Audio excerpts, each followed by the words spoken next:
بسم الله الرحمن الرحيم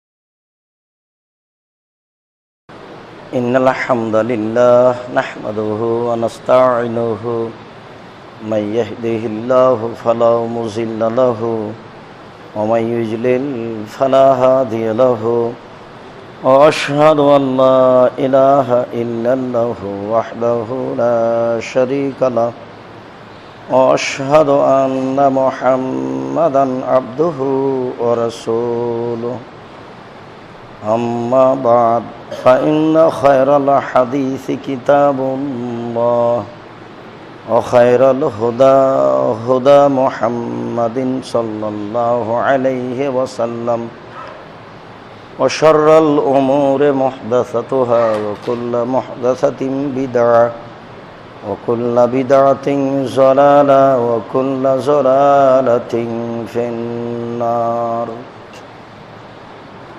أعوذ بالله من الشيطان الرجيم ويخرون للأذقان يبكون ويزيدهم خشوعا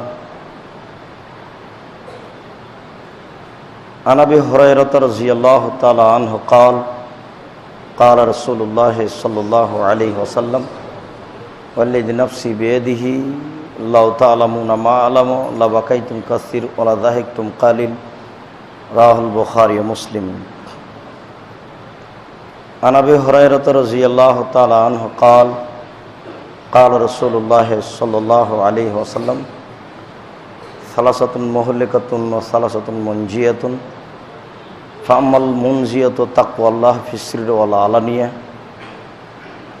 والقول الحق في الرضا والسخط والاقتصاد في الفقر والغنى وأما المهلكات هوى متبع وشهو مطاع وإعجاب المرء بنفسه وهي أشدهن رواه البيهقي بسند صحيح সম্মানিত মসজিদের মুসল্লি, প্রশংসা আল্লাহর জন্য, শান্তি অবতীর্ণ হোক আল্লাহর রাসূলের উপর সাল্লাল্লাহু আলাইহি ওয়াসাল্লাম। আজ জুমার খুতবায় সংক্ষিপ্ত বক্তব্যের বিষয় আল্লাহ ভীতি। আল্লাহকে ভয় করা সম্পর্কে গুরুত্বপূর্ণ তথ্যবহুল বিবরণের চেষ্টা করব ইনশাআল্লাহুল আজিজ। আরও কিছু আলোচনা আপনাদের সাথে গুরুত্বপূর্ণ থাকতে পারে। এ ব্যাপারে আল্লাহ তাআলা বলেন ওয়ায়াখিরুনা লিল আযকান ইয়াবকুনা ওয়া ইয়াজিদুহুম খুশুয়া। পৃথিবীতে এমন কত মানুষ আছে যারা আল্লাহর ভয়ে ভীতু হয়ে কেঁদে মাটিতে লুটিয়ে পড়ে এবং তাদের কান্নার শব্দ তাদের ভীতিকে আরও বেশি করে দেয়। অত্র আয়াতে আল্লাহ তাআলা বলেন পৃথিবীতে চিরদিনই এক শ্রেণীর মানুষ ছিল, আছে, থাকবে যারা আল্লাহর ভয়ে কাঁদে, দিনে হোক রাতে হোক আল্লাহর ভয়ে কাঁদে এবং কাঁদতে কাঁদতে মাটিতে লুটিয়ে পড়ে এবং তাদের কান্নার শব্দ তাদের ভীতিকে আরও বেশি করে দেয়। যখন তার ভিতরে একটা কান্না চলে আসে তখন এই কান্নার শব্দটা তার এই আল্লাহ ভীতি এবং এই কান্নাটাকে আরও বেশি করে দেয়। এমন মানুষ এখনো আছে পৃথিবীতে, থাকবে। আল্লাহ তাআলা অন্যত্র বলেন আফামিন হাদাল হাদিসে তাজাবুনা ওয়া তাযহাকুনা ওয়া লা তাবকুন। তোমরা কিয়ামতের কথা শুনে আশ্চর্য হও, তোমরা কিয়ামতের কথা শুনে হাসাহাসি করো অথচ তোমরা কাঁদো না। অত্র আয়াতে আল্লাহ তাআলা বলেন কিয়ামত একটা মানুষের কাছে হাস্যকর ব্যাপার। কিয়ামত কবে হবে, সেদিন মানুষের হিসাব নিকাশ হবে, এটা একটা মানুষের কাছে অবাস্তব ব্যাপার।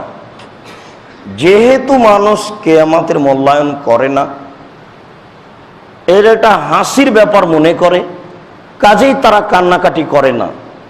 যদি মানুষ জানতো কিয়ামত কি জিনিস, মানুষ যদি জানতো কবর কি জিনিস, মানুষ যদি জানতো জাহান্নাম কি জিনিস, তাহলে সত্যি মানুষ কাঁদতো। কিন্তু মানুষই জানে না কিয়ামত কাকে বলে। তাই মানুষ কিয়ামতের কথা শুনে হাসাহাসি করে, আশ্চর্য হয়। অথচ মানুষেরই জানা এবং বোঝা প্রয়োজন ছিল। জাহান্নাম জান্নাত মানুষের জন্য, পশু প্রাণীর জন্য নয়। জাহান্নামে পশু প্রাণী যাবে না, মানুষই যাবে। এ ব্যাপারে আবু হুরায়রা রাদিয়াল্লাহু তাআলা আনহু বলেন, রাসূল সাল্লাল্লাহু আলাইহি ওয়াসাল্লাম বলেছেন, ওয়াল্লাযী নাফসি বিয়াদিহি, সেই সত্তার কসম যার হাতে আমার আত্মা রয়েছে। আমাদের নবী বলতেন, সেই সত্তার কসম যার হাতে আমার আত্মা রয়েছে, আল্লাহর কসম, আল্লাহর কসম। আমাদের নবী বলতেন, আল্লাহর কসম, লাউ তা'লামুনা মা আলামু লা বাকাইতুম কাসীর ওয়া লা যাহিকতুম কালিল। আমি যেমন আল্লাহকে জানি, তোমরা যদি জানতে, আমি যেমন আল্লাহকে বুঝি, তোমরা যদি বুঝতে, আমি যেমন আল্লাহকে চিনি, তোমরা যদি চিনতে, তাহলে বেশি বেশি কাঁদতে, কম কম হাসতে। আমাদের তো কান্নার কোনো পরিবেশ দেখি নাই। আমরা তো মসজিদে এখন উপস্থিত আপনার 50, 60, 70 বছরের মানুষ আছি। আমরা যদি তাকে জিজ্ঞাসা করি যে আপনার জীবনে এরকম একেবারে কান্নায় ভেঙে পড়ে, কান্নায় লুটে পড়ার পরিবেশ কয়দিন এসেছে, তাহলে হয়তো তিনি বলবেন যে এমন তো পরিবেশ কোনোদিন আসেনি। তার মানে তিনি আল্লাহকে চিনতে পারেননি। আল্লাহকে চিনলেই তো মানুষ কাঁদবে। যদি মানুষ আল্লাহকে চিনতেই না পারে, তাহলে তো ভয় করার বিষয়টি আসে না। আল্লাহ যে সর্বশক্তিমান, ওয়া আলা কুল্লি শাইইন কাদির, তিনি যে সবকিছুই করতে পারেন। ফেরাউনের মতো মানুষকে ধ্বংস করতে পারেন। মানুষের হিসাবের তালিকায় ফেরাউনের নেতৃত্ব ছিল 400 বছর। মানুষ মোটামুটি যা হিসাব দেয়, তাতে ফেরাউনের বয়স 1700 বছর বা 700 বছর। সেটা যাই হোক, ফেরাউন পৃথিবীতে দীর্ঘজীবী একজন মানুষ। আর ফেরাউনের ব্যাপারে আল্লাহ তাআলার যা মন্তব্য, তা কঠিন ও ব্যতিক্রম। আর ফেরাউনের নিজস্ব বিবরণ যা, তাতে ফেরাউনের মতো মানুষ আর পৃথিবীতে কেউ আসেনি। ফেরাউনের নিজস্ব বিবরণে বোঝা যায় যে ফেরাউন একদা মুসা আলাইহিস সালামকে বলেছিল, মা আলিমতু লাকুম ইলাহান গায়রি, আমি ছাড়া তোমাদের আর কেউ মাবুদ আছে এ কথা আমি জানি না। ফেরাউন একদা মুসা আলাইহিস সালামকে বলেছিল, লাইনিত্তাখাযতা ইলাহান গায়রি লাজালান্নাকা মিনাল মাসজুনিন, মুসা তুমি যদি আমাকে ছেড়ে দিয়ে অন্য কাউকে মাবুদ হিসেবে গ্রহণ করো, আর তাহলে আমি তোমাকে জেলখানায় বন্দি করে দেব। ফেরাউনই বলেছিল, আনা রব্বুকুমুল আলা, আমি তোমাদের সবার চেয়ে বড় আল্লাহ, বড় প্রতিপালক। আমার চেয়ে বড় প্রতিপালক পৃথিবীতে কেউ নেই। এগুলো ফেরাউনের দাবি। অনেকেই অন্যায় করেছে, এরকম সীমালঙ্ঘনমূলক কথা বলেছে, তবে ফেরাউনের মতো বলেনি। ফেরাউনের ব্যাপারে আল্লাহ তাআলার পক্ষ থেকে একটা বক্তব্য আছে, যা অন্য কোনো মানুষের ব্যাপারে পৃথিবীতে নেই। ফেরাউনকে লক্ষ্য করে আল্লাহ তাআলা বলেছেন, আল ইয়াওমা নুনাজ্জিকা লিতাকুনা লিমান খালফাকা আয়া, আল ইয়াওমা নুনাজ্জিকা বিবাদানিকা লিতাকুনা লিমান খালফাকা মিনাল আয়া। ফেরাউন, আজ থেকে তোমার শরীরটাকে চিরতরে রেখে দিলাম। তোমার শরীর, কীট পতঙ্গ, কোনো বস্তু, জড় বস্তু, কোনো কিছু তোমাকে ভক্ষণ করবে না। কিয়ামত পর্যন্ত তোমার শরীর এভাবেই থেকে যাবে, মানুষ তোমাকে দেখে উপদেশ গ্রহণ করবে। ফেরাউন এত শক্তিশালী হওয়ার পরেও দুনিয়া থেকে চলে গেছে। সে আল্লাহকে চিনেনি, বুঝতে পারেনি। মানুষ আল্লাহকে চিনতে চায় না, চিনার প্রয়োজনও মনে করে না, যেহেতু তার রুজি এমনিতেই হচ্ছে, এবং রুজি বাড়তে আছে, রুজি কমে না। আর রুজি চিরদিন বাড়তেই থাকবে, কমবে না। মানুষ বেশি হতে হতে যদি মানুষের গায়ে চড়ে থাকে, তবুও টাকা বেশি হবে, টাকা বেশি হবেই। 20 বছর পূর্বে আপনাদের এই এলাকাতে যত টাকা ছিল, এখন তার চেয়ে অনেক অনেক অনেক বেশি। আর 20 বছর পরে আরো কত বেশি হবে তা এখন আপনি হিসাব টানতে পারবেন না, মানে বহু দূরে চলে যাবে। টাকা যত বেশি হবে, মানুষ তত সীমা লঙ্ঘন করবে, তত মানুষ আল্লাহকে চিনবে না। তাই আল্লাহ রাসূল বলছেন যে আল্লাহর কসম, আমি যেমন আল্লাহকে চিনি, তোমরা যদি আল্লাহকে চিনতে তাহলে বেশি বেশি কাঁদতে, কম কম হাসতে। রাত দিন আমাদের হাসির পরিবেশ আসছে, দিন রাত আমরা হাসি তামাশা নিয়ে সময় কাটাই, আল পরিবার, ছেলে মেয়ে, অনেক কিছু নিয়ে আমরা হাসিতে দিন কাটাই, কান্নার পরিবেশ আসে না। আবু হুরায়রা রাদিয়াল্লাহু তাআলা আনহু বলেন, রাসূল সাল্লাল্লাহু আলাইহি ওয়াসাল্লাম বলেছেন,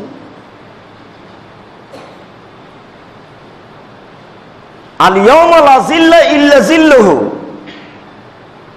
আজ এমন একটা দিন, আল্লাহ তাআলা বিচারের মাঠে বলবেন, আজ এমন একটা দিন যেই দিনে আল্লাহর ছায়া ছাড়া কোনো ছায়া থাকবে না। আর এই ছায়া হবে কিছু বিশেষ মানুষের জন্য। অন্য এক বর্ণনায় আল্লাহ রাসূল বলেন, সাবাতুন ইজিল্লুহুমুল্লাহু তাআলা ফি জিল্লিহি ইয়াউমা লা জিল্লা ইল্লা জিল্লুহু। বিচারের মাঠে 7 শ্রেণীর মানুষকে বিশেষ ছায়ার তলে রাখা হবে। তার এক শ্রেণীর মানুষ হচ্ছে ইমামুন আদিল, ন্যায়পরায়ণ নেতা। যারা দেশের নেতৃত্ব দেয় তারা যদি ন্যায়পরায়ণ হয়, নারীর ন্যায়পরায়ণ হওয়ার কোনো সুযোগ নেই। নারীর নেতৃত্বই হারাম, ওর ভালো হারাম, ওর মন্দও হারাম। অতএব ও দিয়ে কল্যাণের আশা হিসাব করা যায় না, বহু দূরের কথা। যদি এখন যাদেরকে আপনারা দেশে নেতৃত্ব দিতে দেখতে পাচ্ছেন, তাদের হোশ বুদ্ধি আছে, এটা আমরা বুঝি না। আমাদের কাছে এমন কোনো প্রমাণ নেই যে তাদের কাছে বুদ্ধি বিবেক আছে। তার একটা জাজল্য প্রমাণ আপনাকে এখন দিচ্ছি, যে 5, 6, 8, 9, 10 এসব বইগুলিতে লেখা আছে যে একজন নারীর স্তন কিভাবে বড় হয় ওটা ব্ল্যাকবোর্ডে লিখতে হবে। লিখে ছাত্র ছাত্রী, শিক্ষক শিক্ষিকা সবাই একাকার হয়ে পড়বে, ওটা বইয়ে লেখা আছে। আচ্ছা বলেন তো, এটা কোনো বুদ্ধিমানের কথা হলো? আরে বিদ্যা তো নেই, যার বুদ্ধিও নাই সে কাজ করতে পারে, এ কথা বলতে পারে। আরগুলো না হয় আপনার শরীয়ত বিরোধী, এটা নাই বুঝলাম। আরগুলো আছে যে সমস্ত মানুষ আল্লাহর সন্তান। আরগুলো আছে যে হিন্দু জবাহ করলো খাবে, মুসলমান জবাহ করলো খাবে। এগুলো না হয় আপনার শরীয়তের উপরে সরাসরি আঘাত করেছে, তার মানে আপনাকে জবাহ করে দিয়েছে। আপনি মুসলমানের বাচ্চা, যে যারা করেছে তারা মুসলিম অমুসলিম এটা আমি বলছি না, কিন্তু আপনি তো মুসলিম। কিন্তু আগের কথাটা, এটা তো হুঁশ বুদ্ধি আছে এমন মানুষের কাজ নয়। ন্যায়পরায়ণ নেতার বিষয়টি একেবারেই ভিন্ন।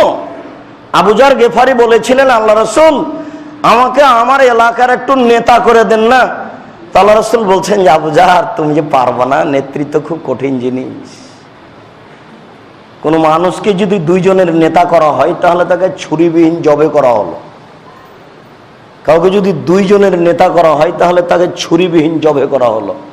ছুরিবিহীন জবে করা মানে নেতৃত্ব হক ভাবে দিলে ইহকাল টিকবে না, আর না হক ভাবে দিলে পরকাল টিকবে না, দুটাই বিপদ। নেতৃত্ব উমারে চলে না, এটা তো বহু দূরের কথা। 7 শ্রেণীর মানুষ বিচারের মাঠে বিশেষ ছায়াতলে থাকবে। তার এক শ্রেণীর মানুষ হচ্ছে ন্যায়পরায়ণ নেতা। এই ন্যায়পরায়ণ কথাটা বলা বুঝা বহু দূরের কথা। এরপরে এই পর্যন্তই বললাম, নারীর বিষয়টি এখানে নেই।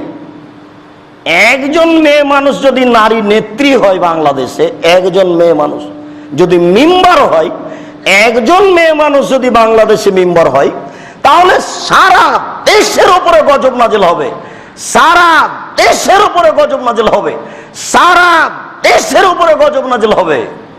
বাংলাদেশের বিষয়টি তো ভাবাই যায় না। এর বড় জন, মেজজন, সেজজন, আরো জন সবাই নারী। কাজে এখানে আপনি ন্যায়পরায়ণ আর কল্যাণের আশা, এটা হবে একটা বোকামি কথা। এই হিসাব থাক। যেটা আপনাকে বলছিলাম সেটা হচ্ছে এই 7 শ্রেণীর মানুষ বিশেষ ছায়াতলে থাকবে, তার 1 শ্রেণীর মানুষ হচ্ছে ন্যায়পরায়ণ নেতা। 2, শাবুন রাজুলুন শাবুন নাশা ফি ইবাদাতিল্লাহ, ওই ব্যক্তি যে ব্যক্তি বাল্য জীবন থেকে ইবাদতে অভ্যাসী, 7 বছরে সালাত আরম্ভ করেছে, 12 বছরে সিয়াম আরম্ভ করেছে, 20-30 বছরে তাহাজ্জুদ পড়া আরম্ভ করেছে, ইবাদতে বাল্য জীবন থেকেই অভ্যাসী, এই শ্রেণীর মানুষ বিচারের মাঠে বিশেষ ছায়াতলে থাকবে। ওয়ারাজুলুন কালবুহু মুআল্লাকুন বিল মসজিদ ইজা খারাজা হাত্তা ইয়াউদা, ওই শ্রেণীর মানুষও বিচারের মাঠে বিশেষ ছায়াতলে থাকবে যারা মসজিদে সালাত আদায় করার পরে বের হয়েছে, আবার ফিরে আসার জন্য ব্যস্ত হয়ে পড়ে। ছেলেকে বলে আব্বু দেখো তো আসর টাইম হলো কিনা, মেয়েকে বলে আম্মু দেখো তো আসর টাইম হয়ে গেছে নাকি, সময় পার হয়ে গেল নাকি, এই নিয়ে ব্যস্ত। যারা মসজিদ থেকে বের হয়েছে ইবাদত করে, বাড়িতে গেছে, আবার মসজিদে আসার জন্য ব্যস্ত হয়ে পড়েছে, এই শ্রেণীর মানুষ বিচারের মাঠে বিশেষ ছায়াতলে থাকবে। ওয়ারাজুলানে তাহাব্বা ফিল্লাহি ওয়া ইজতামা আলাইহি ওয়া ইফতারাকা ফিহি, ওই 2 শ্রেণীর মানুষ বিশেষ ছায়াতলে থাকবে বিচারের মাঠে, যাদের বন্ধুত্ব গড়েছে আল্লাহকে খুশি করার জন্য, যাদের সম্পর্ক ছিন্ন হয়ে গেছে আল্লাহকে খুশি করার জন্য। বন্ধুত্ব একসাথে ছিল, ভালোই ছিল, তো কোনো একদিনের বক্তব্য শোনার পরে তাকে বলছে দেখো এভাবে তুমি দোকানে আড্ডা পিটো না, আমি মাগরিবের পরে দোকানে যাই না, তোমাকে নিষেধ করছি তুমি এভাবে রাত্রি 10টা-11টা পর্যন্ত দোকানে আড্ডা পিটো না, ওখানে মানুষের গিবাত হয়, বদনাম হয়। 2-4-10 দিন 20 দিন 1 মাস নিষেধ করার পরে মানেনি, তখন বলেছে বন্ধু তোমার সাথে আমি সম্পর্ক ছিন্ন করলাম, তোমার সাথে আমি থাকতে রাজি নই, তুমি আমার কথা বুঝো না, আমি এটা পছন্দ করি না, আর আল্লাহকে সন্তুষ্ট করার জন্যই পছন্দ করি না। এইরকম ব্যক্তি বিচার মাঠে বিশেষ ছায়াতলে থাকবে। ওয়ারাজুলুন যাকারাল্লাহ খালিয়ান ফাফাযাত আইনাহু, ওই ব্যক্তিও বিচারের মাঠে বিশেষ ছায়াতলে থাকবে যে ব্যক্তি নির্জনে আল্লাহকে ডাকে এবং 2 চোখের পানি ঝরঝর করে ঝরে। এই শব্দ হলো, এই বাক্য হলো আজকের জুমার খুতবার সাথে সম্পৃক্ত। রাসূল সাল্লাল্লাহু আলাইহি সাল্লাম বলেন বিচারের মাঠে 7 শ্রেণীর মানুষ বিশেষ ছায়াতলে থাকবে, তার 1 শ্রেণীর মানুষ নির্জনে আল্লাহর ভয়ে কাঁদে।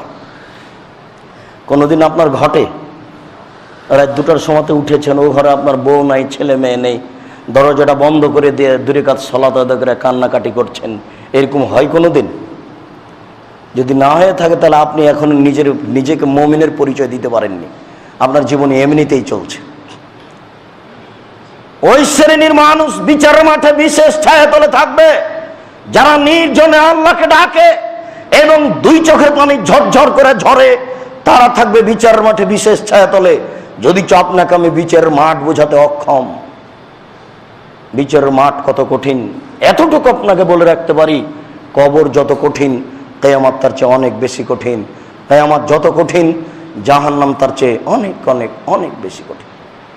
বিচারের মাঠ এত কঠিন, আল্লাহ তাআলা বলছেন আল ইয়াউমা লা তামলিকু নাফসুন লিনাফসিন শাইআ ওয়াল আমরু ইয়াউমাইযিন লিল্লাহ।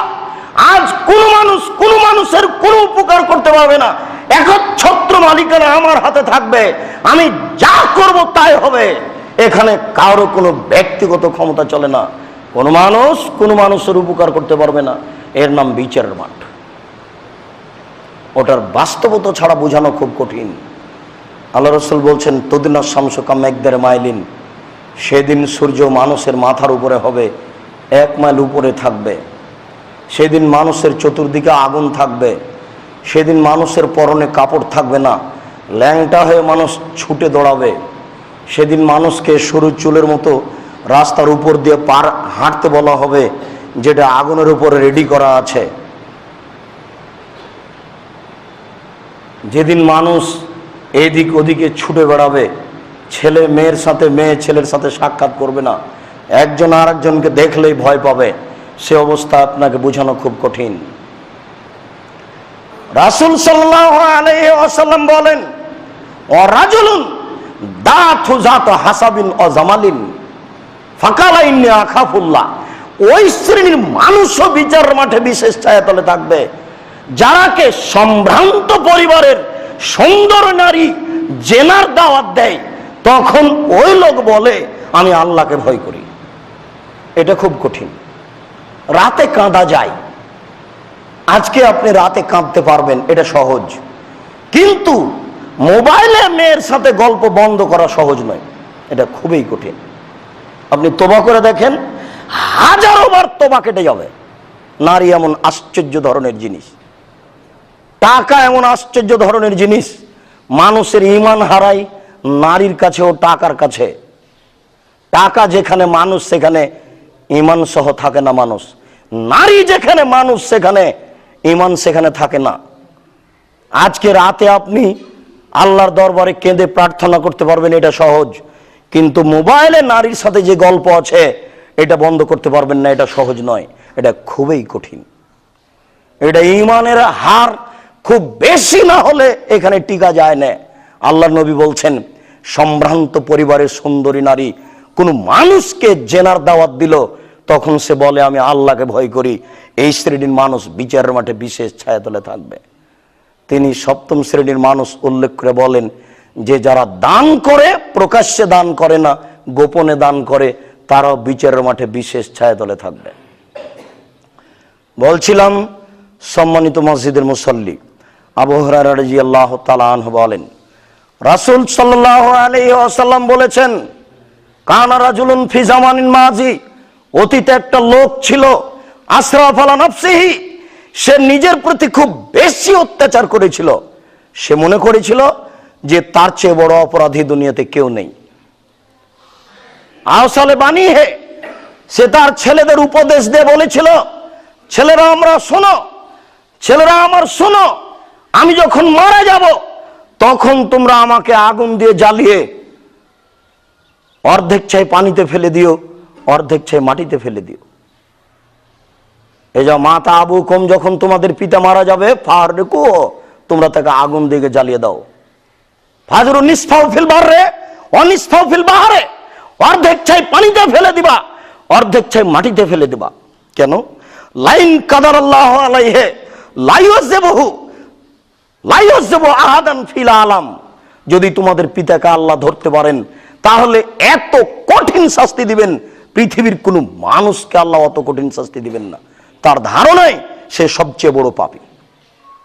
সে বলছে ছেলেরাকে যে তোমাদের পিতাকে যদি আল্লাহ ধরতে পারেন তাহলে এত শাস্তি দিবেন, পৃথিবীর কোনো মানুষকে আল্লাহ এত শাস্তি দিবেন না। অতএব তোমাদের পিতাকে যেন ধরতেই না পারে এই কাজটা তোমরা করিও। এই যে মাতা ফাফালু মা মারাহুম, যখন পিতা মারা গেল তখন ছেলেরা তাই করলো পিতা যা বলেছে। আমার আল্লাহুল বাহরা ফাজামা ফিহে আমার আল্লাহুল বাররা ফাজামা ফিহে, ছেলেরা তাই করলো। তখন আল্লাহ তাআলা সাগরকে বললেন, সাগর ছায়াগুলি জমা করে দাও, মাটি ছায়াগুলি জমা করে দাও। সাগর এবং মাটি ছায়াগুলি জমা করে দিল। তখন আল্লাহ তাআলা তাকে আবার মানুষ তৈরি করে রেডি করে বললেন, লেমা ফালতা হাজা, তুমি এটা কেন করেছো? আল্লাহ তাআলা তাকে বললেন, তুমি এই আদেশ তোমার ছেলেদেরকে কেন দিয়েছিলে, এই কথাটা বলো। তখন লোকটা উত্তরে বলছে, মিন খাশিয়াতিকা, তোমার ভয়ে বলেছি। এটা আল্লাহর সামনে বলছে যে এটা তোমার ভয়ে বলেছি। ওয়ান্তা আলাম, এটা তুমি ভালো জানো আমি এটা মিথ্যা কথা বলছি কি সত্য কথা বলছি, এটা তুমি ভালো জানো। তুমি এটা খুব ভালোভাবেই জানো যে আমি একমাত্র তোমার ভয়েই এই আদেশ করেছি। আমি আর কারোর ভয়ে আদেশ করিনি।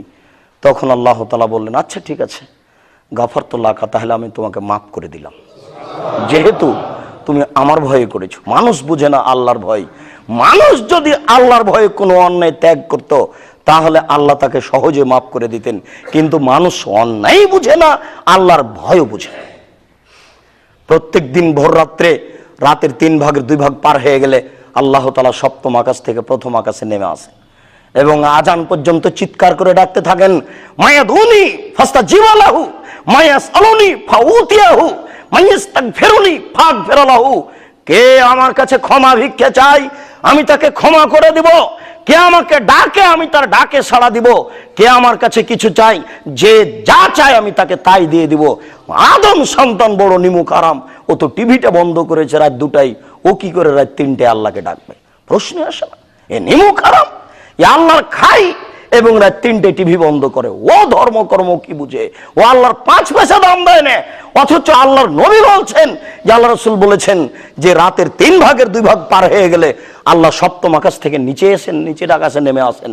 নিচে আকাশে নেমে এসে হাত বাড়িয়ে দিয়ে চিৎকার করে বলতে থাকেন যে কে আমাকে ডাকে, আমি তার ডাকে সাড়া দিব। কে আমার কাছে কিছু চাই, যে যা চাই আমি তাকে তাই দিয়ে দিব। কে আমার কাছে ক্ষমা ভিক্ষা চাই, আমি তাকে ক্ষমা করে দিব। কিন্তু ডাকে কে? কে ডাকবে? পশু প্রাণী ডাকে, পাখি ডাকে। মানুষ ঘুমিয়ে থাকে।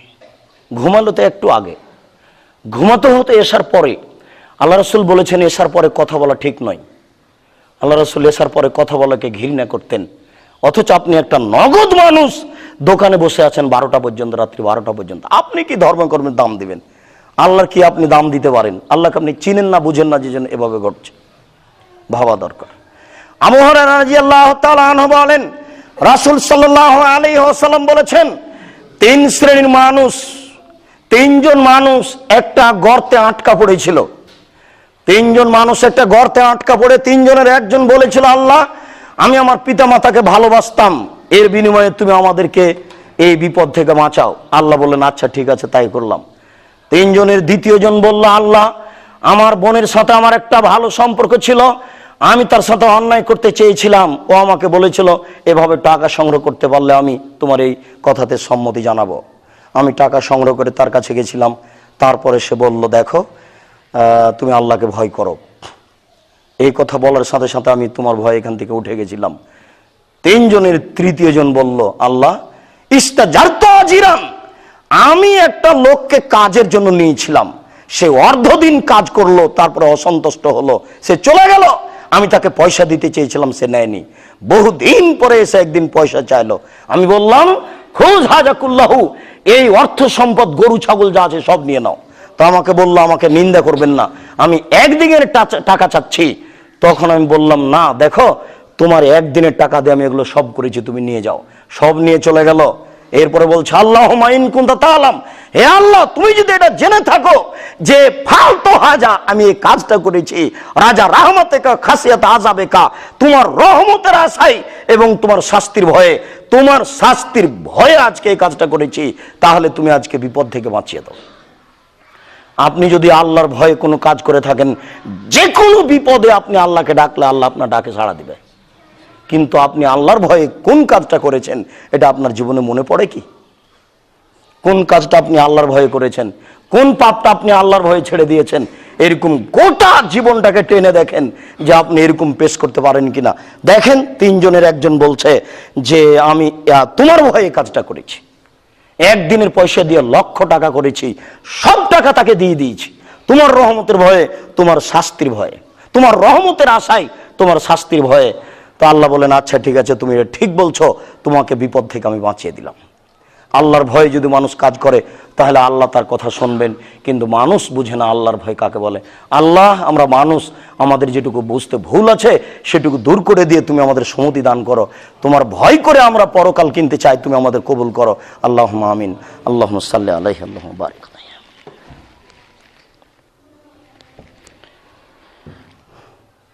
আলহামদুলিল্লাহি ওয়াহদা ওয়াসসালাতু ওয়াসসালামু আলা মান লা নাবিয়্যা বা'দা। আবু হুরায়রা রাদিয়াল্লাহু তাআলা আনহু বলেন, রাসূল সাল্লাল্লাহু আলাইহি ওয়াসাল্লাম বলেছেন, আইনানে লা তামাসসুহুমান নার, 2 শ্রেণীর চক্ষু রয়েছে, দুই শ্রেণীর মানুষ রয়েছে যাদেরকে জাহান্নাম স্পর্শ করবে না।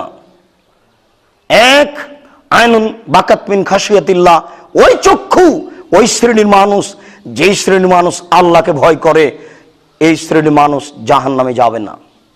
ওয়াইনুন হারাসাত ফি সাবিলিল্লাহ, ওই চক্ষু, ওই শ্রেণীর মানুষ যারা আল্লাহর রাস্তায় পাহারা দেয়, যারা আল্লাহর দ্বীন ধর্মকে নিয়ে ব্যস্ত, তাদেরকে জাহান্নাম স্পর্শ করবে না, তারা জান্নাতে যাবেই। আনাস রাদিয়াল্লাহু তাআলা আনহু বলেন, রাসূল সাল্লাল্লাহু আলাইহি ওয়াসাল্লাম বলেছেন, লাই ইয়ালাজার রাজুলু নারান হাত্তা ইয়ালাজাল লাবানু ফি যারে ওয়া মা ইয়াজতামিউ দুখানু জাহান্নাম ওয়া গুবারুন ফি সাবিলিল্লাহ। আল্লাহর নবী বলছেন, ওই ব্যক্তি জাহান্নামে যাবে না, তার জাহান্নামে যাওয়া অসম্ভব। গাভীর বাঁট থেকে দুধ বের করে পুনরায় গাভীর বাঁটে ঢোকানো যেমন অসম্ভব, যে ব্যক্তি আল্লাহর ভয়ে কাঁদে ওই ব্যক্তির জাহান্নামে যাওয়া তেমনি অসম্ভব। গাভীর বাঁট থেকে দুধ বের করে পুনরায় ঢোকানো যেমন অসম্ভব। যারা আল্লাহর ভয়ে কাঁদে তারা জান্নাতে যাবেই, যারা আল্লাহর ভয়ে কাঁদে তাদের জাহান্নামে যাওয়া এই রূপে অসম্ভব। গাভীর বাঁট থেকে দুধ বের করে পুনরায় তার ভিতরে ঢোকানো যেমন অসম্ভব, আল্লাহর ভয়ে কাঁদলে সে জান্নাতে যাবেই, ও জাহান্নামে যাবে না। মানুষ বুঝে না আল্লাহর ভয়। রাসূল সাল্লাল্লাহু আলাইহি সাল্লাম পরের বাক্যে বলেন, জাহান্নামের ধোঁয়া আর আল্লাহর পথের ধুলা দুটো একত্রিত হবে না। যারা আল্লাহর পথে কাজ করে তারা জাহান্নামে যাবে না। জাহান্নামের ধোঁয়া আর যারা আল্লাহর পথে কাজ করে তাদের পায়ের ধুলা, এই দুইটা একত্রিত হবে না, এমন মানুষ জান্নাতে যাবেই।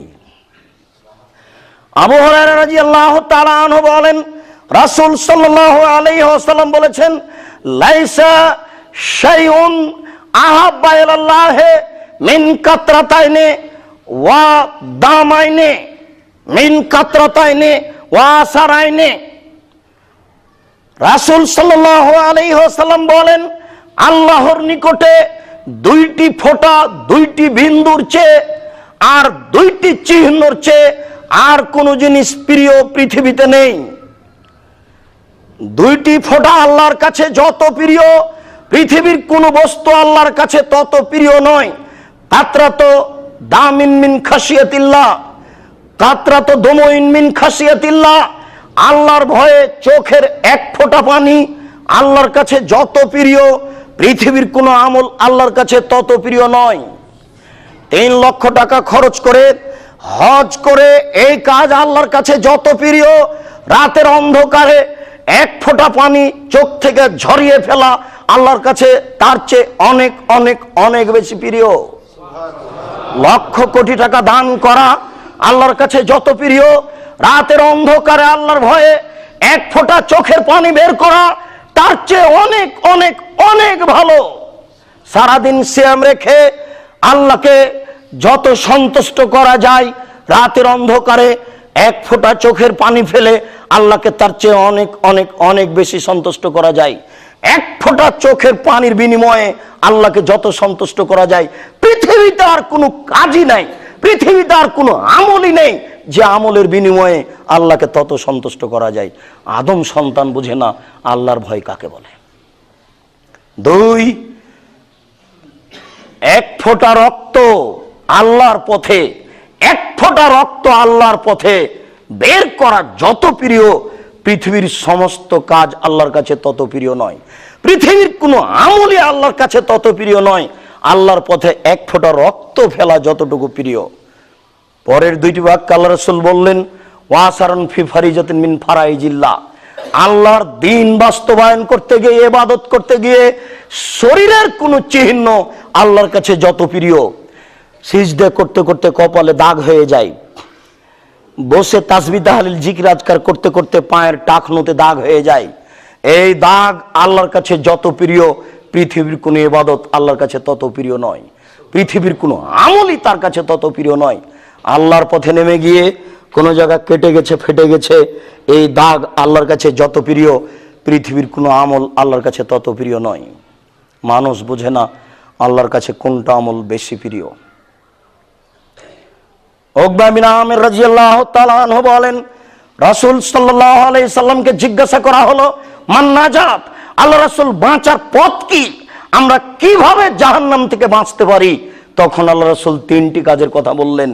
এক নম্বরে বললেন, আলজাম লিসানাক, তুমি তোমার মুখকে বন্ধ করো, যেখানে সেখানে মুখ ব্যবহার করো না, দোকানপাটে বসে মুখ ব্যবহার করো না, অহেতুক মানুষের গীবত বদনাম করো না, জোর করে কিছু বলে কিছু করার চেষ্টা করিও না, তাহলে তুমি জান্নাত পেয়ে যাবা, নিজেকে জাহান্নাম থেকে বাঁচাতে পারবা। এক নাম্বার, মুখ কন্ট্রোল করো। দুই, ওয়ালিয়াসা বাইতুক, জরুরি প্রয়োজন ছাড়া তুমি বাড়ি ত্যাগ করবে না, তুমিও না, তোমার স্ত্রীও নয়। জরুরি প্রয়োজন ছাড়া তোমার স্ত্রী চাচির বাড়ি, খালার বাড়ি, ফুফুর বাড়ি, বোনের বাড়ি, কারো বাড়ি যেতে পারবে না। বাজার তো যাওয়ার কোনো প্রশ্নই আসে না। বাজারে যায় ওই লোকের স্ত্রী যে লোক কাপুরুষ, বাজারে যায় ওই লোকের মেয়ে যে লোক কাপুরুষ, যে লোক কাপুরুষ, যে লোক কাপুরুষ তাদের স্ত্রী, তাদের মেয়েরা বাজারে যায়। জন্ম দিতে পারলে বাপ হওয়া যায় না, পুরুষ হলেই বিবাহ করা যায় না। ক্ষমতার নাম স্বামী, ক্ষমতার যার চলে সে হলো স্বামী।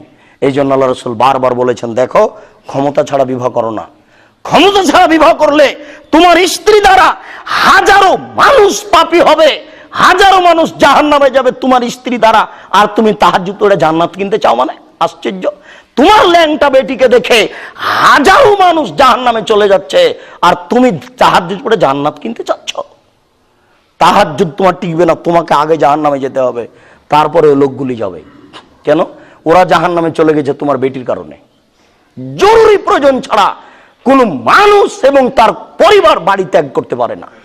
বাজারে প্রয়োজন আছে, দোকানের কাজ শেষ করে না আবার ফিরে আসেন, আপনি ওখানে আড্ডা পিটছেন কেন বসে? ওখানে দুইজন গীবত করছিল একজনের, আপনি গিয়ে বসে বলছে, হ্যাঁ তুমি ঠিক বলেছো। ওটা বললেন কেন আপনি? হ্যাঁ তুমি ঠিক বলেছো, লোক খুবই বদ, বলেন না আপনি ওখানে বসে? দুইজনের একটা কথা চলছে, আপনি ওখানে বসেই বলছেন যে হ্যাঁ তুমি ঠিক বলেছো, খুব বদ মানুষ। এটা আপনি বললেন কেন? কেন বললেন? আল্লাহর নবী বলছেন, কেউ যদি দুনিয়াতে মানুষের দোষ ঢেকে রাখে, মানুষ একটা পাপ করেছে, জেনা করেছে, এই দোষ যদি কেউ দুনিয়াতে ঢেকে রাখে, তাহলে আল্লাহ তাআলা যে ঢেকেছে তার পাপকে কিয়ামতের মাঠে ঢেকে রেখে দিবেন। অথচ আপনি 40 বছর পরেও মানুষের পাপ নিয়ে ছোটাছুটি করছেন, পেপার পত্রিকা আপনি এত একটা নিচু কাজে নেমে গেছেন। জান্নাত বহু দূরে, জান্নাত মানুষ ভাবে না কিভাবে পাওয়া যাবে। কর্ম দিয়ে জাহান্নাম পাওয়া যায় সহজেই, কিন্তু সহজে জান্নাত পাওয়া যায় না। হজবাতিন নার বিশাহওয়াত, মনের ইচ্ছা দ্বারা জাহান্নাম ঘেরা আছে। হজবাতিল জান্নাত বিল মাকার হে, নিয়ম নীতি দ্বারা জান্নাত ঘেরা আছে। জান্নাত পাওয়া বড় টাফ ব্যাপার, কিন্তু জাহান্নাম পেতে কষ্ট লাগে না, জাহান্নাম এমনিতেই হয়। জাহান্নাম হচ্ছে মনের ইচ্ছে, আর জান্নাত হচ্ছে নীতির ব্যাপার। জরুরি প্রয়োজন ছাড়া আপনি আর আপনার স্ত্রী বাড়ি ত্যাগ করতে পারেন না, এটা হলো আপনার বাঁচার 2 নম্বর পথ। 3, অবকালা খাতিয়াতে, আপনি আপনার পাপের জন্য কাঁদেন, আল্লাহকে ভয় করেন, আল্লাহ ভীতি আপনি নিয়ে আসেন, ইনশাআল্লাহ আপনি জান্নাত পাবেন। আবু হুরায়রা রাদিয়াল্লাহু তাআলা আনহু বলেন, রাসূল সাল্লাল্লাহু আলাইহি ওয়াসাল্লাম বললেন যে সালাসাতুন লা তামাসসুহুমুন নার, 3 শ্রেণীর মানুষ রয়েছে যাদেরকে জাহান্নাম স্পর্শ করবে না। 3 শ্রেণীর মানুষ রয়েছে যাদেরকে জাহান্নাম স্পর্শ করবে না। 3 শ্রেণীর মানুষ, ওরা জান্নাতে যাবেই। তার 1 শ্রেণীর মানুষ হচ্ছে বাকাত মিন খাশিয়াতিল্লাহ, ওই চক্ষু, ওই মানুষ যে মানুষ আল্লাহর ভয়ে কাঁদে। আপনি আজকে দেখুন, চেষ্টা করে খুতবার এই অংশ আপনাকে আমরা জরুরিভাবে অনুরোধ করতে চাই যে আপনার জীবনের কোনো একটা অংশ, কোনো একটা সময় আপনি বের করতে পারেন কিনা আল্লাহর ভয়ে কাঁদার জন্য।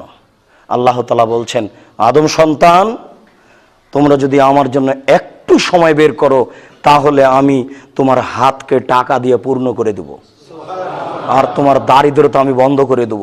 আদম সন্তান, তুমি যদি এটুকু না করো, আমার জন্য যদি একটু সময় বের না করো, তাহলে তোমার হাতকে আমি ব্যস্ততা দিয়ে পূর্ণ করে দেব, তোমার দারিদ্রতা আমি বন্ধ করব না। কোটি টাকা হলে তোমার দারিদ্রতা বাড়তেই থাকবে। আর যখনই তোমাকে কেউ বলবে যে আব্দুর রাজ্জাক সাহেব আসছেন মসজিদে, চলে একটু যাই, তখন তুমি বলবে যে আমি ব্যস্ত। দেখেন, জিজ্ঞাসা করে দেখেন এদেরকে, মুসল্লিকে, প্রায় মুসল্লিকে আপনি বলে দেখানো, বলবে যে আমি ব্যস্ত। এই কথা আল্লাহ বলছেন। যে তুমি যদি এই কথা বলো তাহলে আমি তোমার হাতকে ব্যস্ততা দিয়ে পূর্ণ করে দেবো। দেও দেখি তুমি নেও কত তুমি ব্যস্ত হতে পারো। এই জন্য রাসূল সাল্লাল্লাহু আলাইহি ওয়াসাল্লাম বলছেন যে 3 শ্রেণীর মানুষ জান্নাতে যাবেই। তার 1 শ্রেণীর মানুষ হচ্ছে যারা আল্লাহর ভয়ে কাঁদে। 2 হারাসাত ফি সাবিলিল্লাহ, ওই শ্রেণীর মানুষ যারা আল্লাহর পথে সময় কাটায়, দিন ধর্ম জানে বুঝে চেষ্টা করে বাস্তবায়নের জন্য, এরা জান্নাতে যাবেই। 3 গাজাতান মাহারিমিল্লাহ, ওই চক্ষু, যেই চক্ষু বেগানা নারীকে দেখে নিচু হয়ে যায়, এবার তো আপনি বড় বিপদে। টিভি তো না দেখলে আপনি থাকতে পারেন না। তাহাজ্জুদ পড়ে বসে আছেন, মাথায় টুপি ঠিকই আছে, কিন্তু টিভিটা চালু করে বসে আছেন ল্যাংটা মেয়ের সামনে, এবার বুদ্ধি। আল্লাহ রাসূল বলছেন যে ওই শ্রেণীর মানুষ জান্নাতে যাবেই যারা বেগানা নারীকে দেখে নিচু হয়ে যায়, বেগানা নারীকে দেখে চক্ষু নিচু করে। টিভি তো দেখছি, ওখানে চক্ষু নিচু আছে, কি আছে ওখানে? দুইজনই তো মুখামুখি। যে মেয়েটা ল্যাংটা পতিতালয়ের মেয়ে, ও টিভিতে এসেছে, ও জানছে সারা পৃথিবীর লক্ষ কোটি পুরুষ আমার সামনে আছে, এটা ও জেনে দাঁড়িয়েছে টিভিতে। আর আপনিও জানছেন যে চালু করছি তাকে দেখার জন্য, গান কি আছে তাকে দেখব। আল্লাহ রাসূল বলছেন ওই মানুষ জান্নাতে যাবেই, ওই মানুষ জান্নাতে যাবেই, ওই মানুষ জান্নাতে যাবেই যে বেগানা নারীকে দেখে চক্ষু নিচু করে। কাজটা কত কঠিন। বাজার কিন্তু দখল করেছে আপনার মেয়ে, চক্ষু কিভাবে নিচু করে চলবো? ওটা কিন্তু হিন্দুর মেয়ে নয়। বাজারে যেটা হেঁটে বেড়াচ্ছে ওটা কিন্তু হিন্দুর মেয়ে নয়। বাজার দখল করেছে কিন্তু আপনার মেয়ে, আপনার স্ত্রী, ওটা ইহুদির মেয়ে নয়, ওটা খ্রিস্টানের মেয়ে নয়। জিজ্ঞাসা করেন দেখেন গিয়ে, ও বলবে যে আমার বাপ মুসলমান, আহমদ আমার বাপের নাম, তাহলে ও মুসলমানের বাচ্চা, ওটা আপনারই মেয়ে, ওটা হিন্দুর নয়, ওটা ইহুদির নয়, ওটা খ্রিস্টানের নয়, ওটা আপনার কাপুরুষতার ফাঁকে এটা হয়েছে। ও গেল কেন ওখানে? আমি আপনার মেয়ের কারণে রাস্তায় চলতে পারি না, আমি চক্ষু নিচু করবো কি করে? আল্লাহ রাসূল বলছেন ও জান্নাতে যাবেই যে বেগানা নারীকে দেখে চক্ষু নিচু করে। যুবক, ভাবির সাথে গল্প করে তাহাজ্জুদ পড়ে জান্নাত কিনতে পারো না, ভুল হিসাব। রাত দিন টিভিতে ল্যাংটা পতিতালয়ের মেয়েকে দেখে তুমি জান্নাত কিনতে পারো না, ভুল হিসাব। তুমি বুঝেছো ঠিক, কাজ করোনি, তোমাকে এই পথ থেকে ফিরে আসতেই হবে, জরুরি। মসজিদের মুসল্লি, আপনি দিনী ভাই, আপনাকে অনুরোধ করে বলতে চাই, আপনি বিশ্বাস করুন ভুল হচ্ছে, বিশ্বাস করুন আপনার ভুল হচ্ছে। দেখুন, বিশ্বাস করুন আপনার ভুল হচ্ছে। হাত থেকে ঢেল ছুটে গেলে যেমন ঢেল ধরা যায় না, শ্বাস বন্ধ হয়ে গেলে তেমন পাপকে ঠেকানো যায় না। হাত থেকে ঢেল ছুটে গেলে যেমন ঢেল ধরা যায় না, শ্বাস বন্ধ হয়ে গেলে তেমন পাপকে ঠেকানো যায় না। শ্বাস বন্ধ হয়ে গেলে আপনি পাপ ঠেকাতে পারবেন না। অতএব আজকে মসজিদ আপনি চূড়ান্ত সিদ্ধান্ত নিয়ে নেন, আমি জান্নাত কিনবই যে কোনো মূল্যে ইনশাআল্লাহ। অতএব জান্নাত কেনার জন্য যা করা লাগে তা করবো ইনশাআল্লাহ। আল্লাহ আপনাকে কবুল করুক, আল্লাহুম্মা আমিন। আল্লাহ, তুমি বড় দয়াবান, তুমি বড় রহমান, তোমার অনেক দয়া। আমরা মানুষ, আমাদের ভুল ত্রুটি হয়ে যাবে, এই কথাই ঠিক। পাশাপাশি তোমার দয়ার অভাব নেই। তোমার দয়ার আশাধারী হয়ে বলছি, তুমি সব কিছু করতে পারো, তুমি আমাদের অন্তর পরিবর্তন করতে পারো, তুমি অন্তর্যামী। ইয়া মুসাররিফাল কুলুব সাররিফ কলবি আলা তাআতিক, হে অন্তরের পরিবর্তনকারী, তুমি আমাদের অন্তরকে তোমার দ্বীনের উপরে পরিবর্তন করো, আল্লাহুম্মা আমিন। ইয়া মুসাররিফাল কুলুব সাব্বিত কলবি আলা দীনিক, হে অন্তরের পরিবর্তনকারী, তুমি আমাদের অন্তরকে তোমার দ্বীনের উপরে অটল রাখো। জুমার খুতবার শেষ অংশে তোমার দরবারে জোরালো দাবি রেখে তোমাকে বলছি, যারা আমাদের মারা গেছে তুমি তাদের কবরের শাস্তি মাফ করো, যারা আমরা অসুস্থ তাদের তুমি আরোগ্য দান করো, যারা আমরা বেঁচে আছি তুমি তাদেরকে তোমার রাসূলের পদ্ধতি অনুযায়ী চলার তৌফিক দান করো। যারা এই মসজিদ মাদ্রাসা করে দিচ্ছে, দিনের উপরে পয়সা ব্যয় করছে, তাদের পয়সা কবুল করো এবং তাদেরকে আরো দিনের উপরে বহাল থাকার তৌফিক দান করো। তোমার দরবারে এই দাবি, এই দাওয়া, এই দোয়া রেখে আজকের জুমার খুতবা এখানে শেষ করলাম। সাল্লাল্লাহু আলাইহি ওয়াসাল্লাম। আসসালামু আলাইকুম। দেখো পানি আনতে পারবে? পানি আছে?